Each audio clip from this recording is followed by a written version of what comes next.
And then the whole Nashville thing was a big dream of mine, but I never thought I was good enough. So I never like, it was like a dream, but that's about it. It was too far out of reach.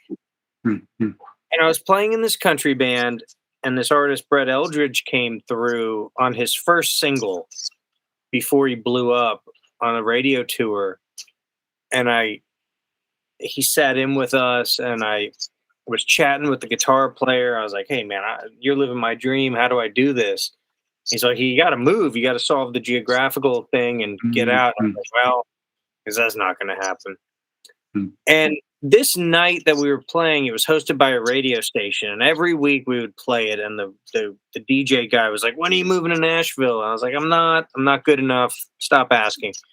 So we played with Brett Eldridge. He sat in, and he called me the next day. The radio guy. He's like, "Hey, man, what if I can get you an audition?"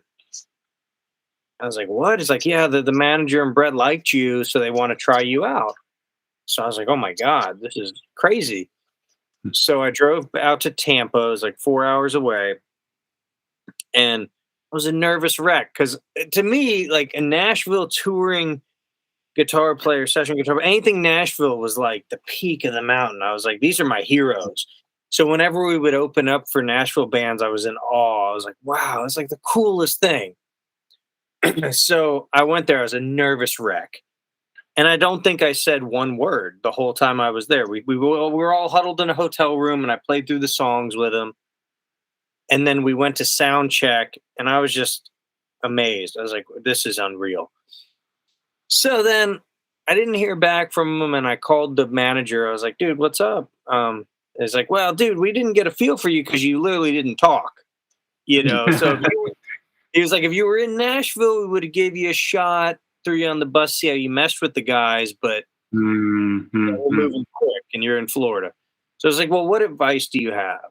And he said, well, move to Nashville and get some stage time because we could tell you were really nervous. So I was like, Mhm. okay, okay, that's it. So I was thinking about my buddy in Florida. I was like, dude, you got to do it. You just, now's the time. And geez, I was 27. It was right before April 2011, right before my 28th birthday. And I was like, okay, it's now or never. So, because I got a late start, 28, but I just literally quit all my bands and teaching and just threw clothes and some guitars into my car, and I just drove up to Nashville.